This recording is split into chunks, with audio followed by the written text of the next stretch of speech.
నువ్వు వెళ్ళిపోతుంది మాట్లాడేది. దేవునికి స్తోత్రం అండి. దాసాలు వందనాలు, గుడి వచ్చిన సంఘ విశ్వాసులందరికీ వందనాలు. ఎవరికైనా ఎక్కువ ప్రేమ ఉందనుకోండి, వాళ్ళ పోలికల్లోనే ఎక్కువ పడతారు అంటుంటారు కదా.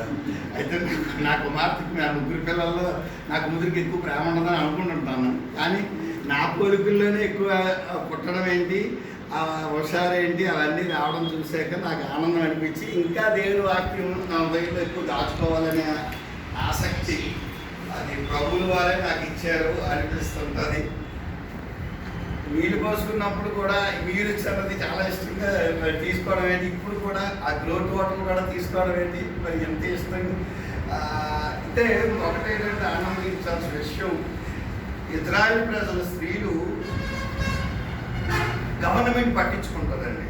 గవర్నమెంట్ పట్టించుకొని వాళ్ళు చురుకుగా ఉండాలని నీళ్ళు పోసుకున్న అమ్మాయిలకి అంత చక్కగా చూసుకుంటారు. అలాగే నేను చూసుకునే దానికంటే అక్కయ్య గారు చూసుకునేది ఎక్కువగా నేను గమనించాను. మనవరాలు గర్భంలో ఉన్నప్పుడు అక్కయ్య గారు ఎక్కువగా బాధ్యత తీసుకునేవారు. నాకు తెలిసిందేదో బాబు చెప్పేవాడు, బాబు గురించి నా కుమార్తెకి చెప్పేవాడు. ఆ తర్వాత కూడా ఈరోజు మనం విన్న వాక్యంలో కూడా దేవుని వాక్యం మనతో ఉండాలన్నప్పుడు నా మనవరాలు కానీ మనవలు కానీ ఎవరి పిల్లల దగ్గరికి వచ్చినా సరే, నిన్న క్రాంతి కుమారుడి దగ్గరికి వచ్చినప్పుడు కూడా సమూహేలు అంత గొప్ప ప్రవక్త అవ్వాలి, న్యాయాధిపతులు అవ్వాలి, యాజకుడు అవ్వాలి అని నేను మనం ఎప్పుడైతే ఆ వచనాలు ఆశీర్వాదపు వచనాలు మనం పలుకుతామో ఆ రకంగా దేవుడు కూడా మన పిల్లల్ని అలాగే ఆశీర్వదిస్తాడని చెప్పి నా నమ్మకం. ఇప్పుడు అదే మనం విన్నాం కదా.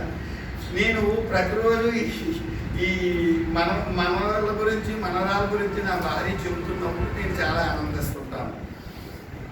అంతేకాదు మరి నేను ఆశించింది నా భార్య గత 8 నెలలుగా, ఇంచుమించు 8 నెలలు సుమారు అవుతుంది, ప్రతిరోజు బైబిల్ చదవాలని ప్రార్థించాలని ఒక స్త్రీకి కంఠపోషణ అన్నమాట.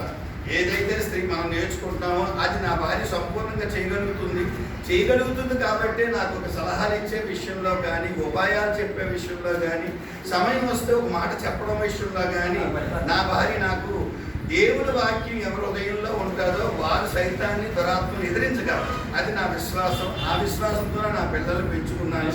నా మనవళ్ళు కూడా అలాగే ఉండాలని ఆశపడుతున్నాను. 4 తరాల వారు యోబు ఎలాగైతే 4 తరాలు చూశాడో, 140 సంవత్సరాలు జీవించాడు, అదే నా ఆశ కూడా.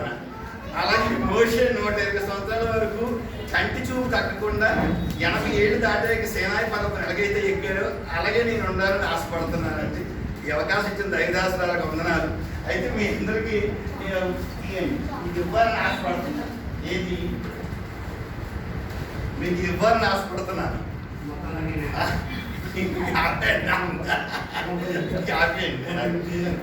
ఇది పేస్ట్ అన్నమాట.